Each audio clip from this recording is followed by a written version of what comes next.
नमस्कार दोस्तों, मेरा नाम है विजय कुमार गिरी और मैं आप लोगों का एक बार फिर से स्वागत करता हूं अपने यूट्यूब चैनल जिसका नाम है सुगा क्लासेस फॉर एग्रीकल्चर। दोस्तों, आज हम सब लोग एक कॉम्पिटिटिव बुक ऑफ एग्रीकल्चर जिसको डॉक्टर नीमराज सुंडा जी ने लिखा है, आज हम लोग इसका 58वां लेक्चर पढ़ने वाले हैं। क्रॉप प्रोडक्शन ये चल रहा है, धीरे धीरे हम डिफरेंट क्रॉप्स को प्रोड्यूस करते हुए आज हम प्रोड्यूस करने वाले हैं सोयाबीन की क्रॉप, यानी कि सोयाबीन को किस तरीके से प्रोड्यूस करा जाता है या उसके कल्टीवेशन में कौन कौन से इंपॉर्टेंट पॉइंट्स हैं जो एग्जाम पॉइंट ऑफ व्यू से इम्पॉर्टेंट है, उनको हम लोग आज डिटेल में डिस्कस करेंगे। स्टार्ट करते हैं। सबसे पहले जान लेते हैं जो सोयाबीन होता है, इसका जो बोटेनिकल नेम होता है वो होता है ग्लाइसिन मैक्स।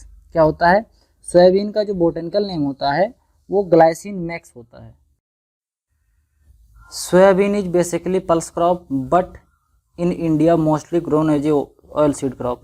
जैसे कि आपको बता दें कि जो सोयाबीन होता है ये एक बेसिकली एक पल्स क्रॉप होती है, मतलब ये लेगुमिनस क्रॉप होती है, एक दलहनी फसल होती है। लेकिन चूंकि इसके अंदर ऑयल कंटेंट ज़्यादा पाया जाता है, तेल इसके अंदर ज़्यादा होता है, इसीलिए इसको as a oil seed crop ही ग्रो किया जाता है। इसी तरीके से आपका जो अभी हमने इससे पहले ग्राउंड नट पढ़ाया था, ग्राउंड नट भी बेसिकली एक लेगुमिनस या पल्स क्रॉप होती है, लेकिन उसको भी हम as a oil seed crop ही ग्रो करते हैं।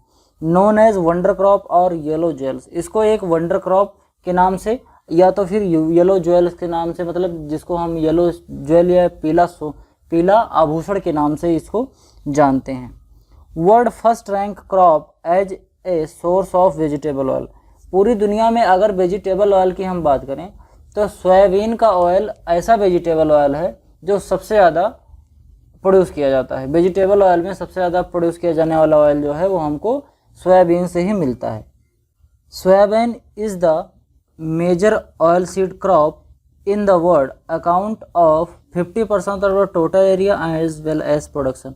जितने भी पूरी दुनिया में ऑयल सीड क्रॉप ग्रो की जाती हैं, ऑयल वाली जितनी भी क्रॉप ग्रो करी जाती हैं, उसमें सोयाबीन का जो कंट्रीब्यूशन है वो 50% है, चाहे वो एरिया की बात करें और चाहे वो प्रोडक्शन की बात करें। मतलब इसको प्रोड्यूस भी खूब ज़्यादा किया जाता है, इसका कल्टीवेशन भी बहुत ज़्यादा किया जाता है। It provide approximately 60% of vegetable protein and 30% of oil in the world.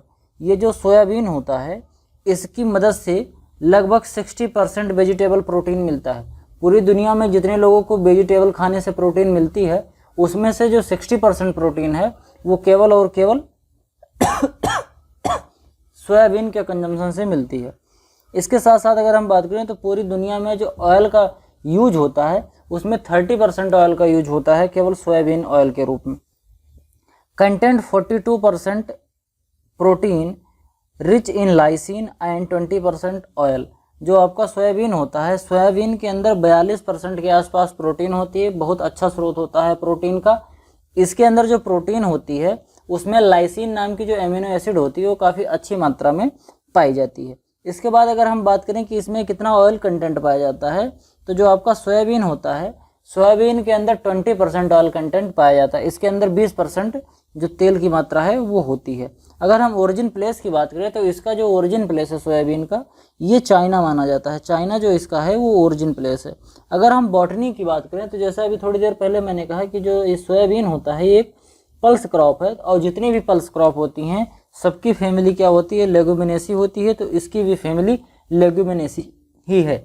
Leguminosae को पुराना नाम जो था वो फेबेसी भी था, तो फेबेसी और लेगुमिनेसी एक ही नाम है।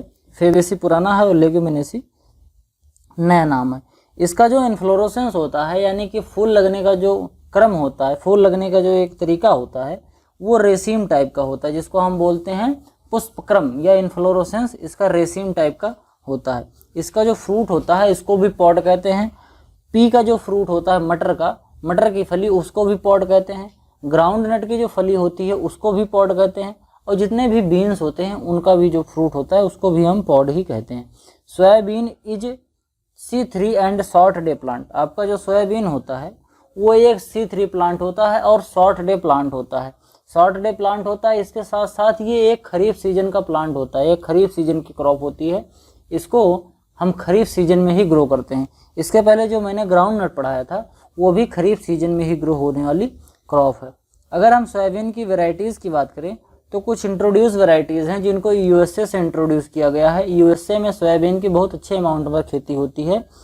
तो कुछ इंट्रोड्यूस वैरायटी हैं जो यूएसए से इंट्रोड्यूस करी गई हैं, जिसमें जो केंट वैरायटी है वो काफ़ी इम्पॉर्टेंट है। उसके बाद क्रैक 63 है, और उसके बाद ब्लैक हर्टली है, ब्रैग है। ये सब वैरायटी जो हैं वो इंट्रोड्यूस वैरायटी हैं जिनको यूएसए से इंट्रोड्यूस करके इंडिया में लाया गया है। उसके बाद अगर हम इंडियन वैरायटीज़ की बात करें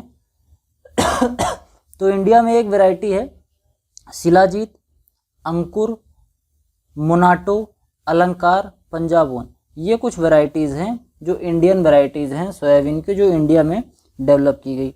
अगर इसकी सीड रेट और सोइंग की बात करें तो जो इसकी सीड होता है, इसका जो सोइंग टाइम होता है सोयाबीन का, वो होता है 3rd week of June to 1st 4th night of July. यानी कि जून के तीसरी वीक से लेकर 15 जुलाई के आसपास तक का जो समय होता है वो सोयाबीन की सोइंग का सबसे अच्छा समय माना जाता है। अगर हम इसकी स्पेसिंग की बात करें तो 45 से 60 centimetre row to row distance यानी लाइन टू लाइन डिस्टेंस, और 15 से 20 सेंटीमीटर प्लांट टू प्लांट यानी कि पौध से पौध की दूरी रखी जाती है। अगर हम सीड सोइंग की बात करें कि कितने डेप्थ में सीड सोइंग करी जाती है, तो वो 3 सेंटीमीटर डेप्थ में सीड की सोइंग की जाती है। इससे पहले मैंने जो ग्राउंड नट पढ़ाया था उसकी सीड के डेप्थ की मतलब डेप्थ ऑफ सोइंग वो 5 सेंटीमीटर थी, लेकिन इसका कितना है 3 सेंटीमीटर है। अगर हम सीड रेट की बात करें तो 70 से 80 किलोग्राम पर हेक्टेयर इसका जो होता है सीड रेट इनफ होता है। अगर 70 से 80 किलोग्राम हमारे पास सोयाबीन का सीड है तो उससे हम 1 हेक्टेयर की प्लांटिंग आराम से, 1 हेक्टेयर की सोइंग आराम से कर सकते हैं। अगर हम प्लांट पॉपुलेशन की बात करें तो लगभग 3 लाख से 4 लाख पौधा 1 हेक्टेयर में होता है। अगर हम वीड मैनेजमेंट की बात करें तो हमारा जो सोयाबीन का क्रॉप होता है इसके अंदर कुछ वीड्स पाए जाते हैं। चूँकि ये खरीफ क्रॉप है इसीलिए इसके क्रॉप में जितने भी खरीफ सीजन में ग्रो होने वाली क्रॉप हैं उनमें एक बहुत बड़ी प्रॉब्लम होती है वीड्स का, क्योंकि बरसात के समय में हम इसको ग्रो करते हैं, उस समय खरपतवार बरसात होने की वजह से ज़्यादा ग्रो करते हैं। तो इसमें कुछ इंपॉर्टेंट वीड्स हैं जैसे इकाइनोक्लोआ कोलिनम, साइप्रस रोटेंडस और सोरगम हेल्पेंस, और उसके बाद फिर ट्रायंथिमा। ये कुछ ऐसे वीड्स हैं जो आपकी सोयाबीन की क्रॉप को काफ़ी नुकसान पहुंचाते हैं। अगर हम इन वीड्स की मैनेजमेंट की बात करें कि ये जो वीड्स आपके सोयाबीन की क्रॉप में ग्रो होते हैं इनको हम किस तरीके से मैनेज कर सकते हैं, तो इसको मैनेज करने के लिए PPI application means pre plant incorporation, plant की जर्मिनेशन से पहले अगर हम कोई हर्बिसाइड डालते हैं तो इसको बोलते हैं प्री प्लांट इनकॉर्पोरेशन। इसको यूज किया जाता है, इसमें प्री प्लांट इनकॉर्पोरेशन में यूज करते हैं फ्लूक्लोरालिन। फ्लूक्रोलाइन जो एक हर्बिसाइड होता है उसका 1 किलोग्राम मात्रा 1 हेक्टेयर में हम स्प्रे कर देते हैं, तो इससे जो वीड है उसका जर्मिनेशन ही नहीं होता है। इसके साथ साथ प्री इमरजेंस एप्लीकेशन, वीड के ग्रो होने से पहले ही अगर हम डालें तो एलाक्लोर भी हम डाल सकते हैं 1 से 1.5 किलोग्राम पर हेक्टेयर के हिसाब से। इसके साथ साथ मेट्रिब्यूजिन भी हम इसमें डाल सकते हैं, जिससे हमारा जो वीड है उसकी ग्रोथ ही नहीं होगी। अर्ली पोस्ट इमरजेंस एप्लीकेशन, अगर मान लेते हैं कि हमने प्री इमरजेंस वीड नहीं, हर्बिसाइड नहीं डाला, हमारे खेत में खरपतवार उग गए, अब हम उसको क्या कर सकते हैं, तो आपके पास एक उपाय और बचता है कि जब वीड का इमरजेंस हो रहा हो, वीड जब छोटी अवस्था में हो, जैसे ही उसका जर्मिनेशन हुआ हो बिल्कुल अर्ली स्टेज पर, उस स्टेज पर हम जो इमाजेथाइपर नाम का एक हर्बिसाइड आता है इसको हम यूज कर सकते हैं। लगभग 750 ग्राम अगर 1 हेक्टेयर में हम यूज़ करते हैं तो जो इनिशियल स्टेज में जो हमारा वीड जर्मिनेट होकर ग्रो हुआ है थोड़ा थोड़ा, वो आसानी से डिस्ट्रॉय हो जाएगा। तो ये आपकी जो सोयाबीन की क्रॉप थी, काफ़ी छोटी सी क्रॉप थी, ख़त्म हुई। आई होप आपको वीडियो पसंद आया होगा। वीडियो पसंद आया हो तो लाइक करें, चैनल पर नए हैं तो सब्सक्राइब करें। आपके जो भी सुझाव हों कमेंट बॉक्स में ज़रूर लिखें।